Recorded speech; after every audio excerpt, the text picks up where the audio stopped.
இப்போது நம்முடைய முதல்வர் ஸ்டாலின் அவருடைய முகத்துக்காக இன்றைக்கு மக்கள் ஓட்டு போட்டார்கள். தாய்ப்புறத்துடைய ஓட்டும் நம்முடைய மக்களுக்கு வந்தது. இத்தகைய ஒரு சாதனை புரிந்த இன்னும் சொல்லப்போனால் இந்த இந்த இப்போ சொல்கிறாங்க, அவனே வரானோ வருங்கால முதல்வர் நேற்று வந்தவனும் வருங்கால முதல்வராம், முன்னாள் வந்தவனும் வருங்கால முதல்வராம். முதல் இருந்ததுல போனால் இந்த முதல்வர் இருந்ததுனால தான் இவ்வளவு மக்களுக்கு இவ்வளவு சாதனைகளை செய்ய முடியுது. எடப்பாடியெல்லாம் முதலமைச்சராக இருந்தார், ஜெயலலிதாவும் முதலமைச்சராக இருந்தார்.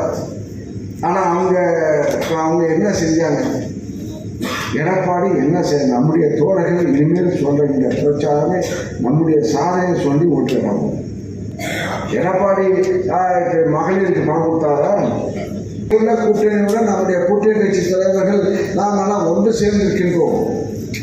ஆனால் கொள்கை இல்லாதவங்க இங்கே ராஜ்யத்தில் போதடிக்கிறவங்க கட்சி ஆரம்பிச்சுட்டு, ஆமாம் பாருங்க எல்லாம் தெரியும், வன்மம் சரக்கு தானே வரும். ஆக இவெல்லாம் நீங்கள் கட்சி ஆரம்பிச்சுட்டு நாங்கள் ஆட்சி நம்ம ஆட்சியை பற்றி குறை சொல்கிறாங்க. இவங்கெல்லாம் பணம் வாங்குறது தப்பா? இவங்களுக்கெல்லாம் பெண்களுக்கு பணம் கொடுக்குறது தவறா? இவங்களாம் விடியல் கொடுக்குறது தவறா? இவங்களுடைய பிள்ளைகளுக்கு பணம் கொடுப்பது தவறா? நடிக்கிறவன் ஏமாத்துறவன் முடிச்ச மாதிரி சீமான் பேசுறான். எவ்வளோ தைரியம்! இதே உணர்வுகளை எழுதியவர்கள் பொங்கி எழ வேண்டும். உணர்வுடைய ஊழலே ஓடாதாங்களா? சரி, பெரியார் இருக்குது, பெரியார் வரலாம், இந்த பெண்கள்லாம் எங்கே உட்காருவாங்க? இதெல்லாம் கற்பனை உலகத்தில் வாழ்கின்றவங்க இப்போ கஞ்சா கொடுக்குறவன், எல்லாம் விசாரிக்கிறவன், டிக்கெட் பிளாக் டிக்கெட் இருக்கிறவன் இன்னைக்கு கட்சி ஆரம்பிச்சுட்டு ஒரு வருஷத்துலேயே ஆட்சியை பிடிக்க போகிறோம். முதல்வர் எங்களுடன் கூட்டணி வைக்கிறது, நாங்கள் கூட்டணி சேர்த்துக்குவோம். எவ்வளோ தைரியமாக வருகிறார்கள்!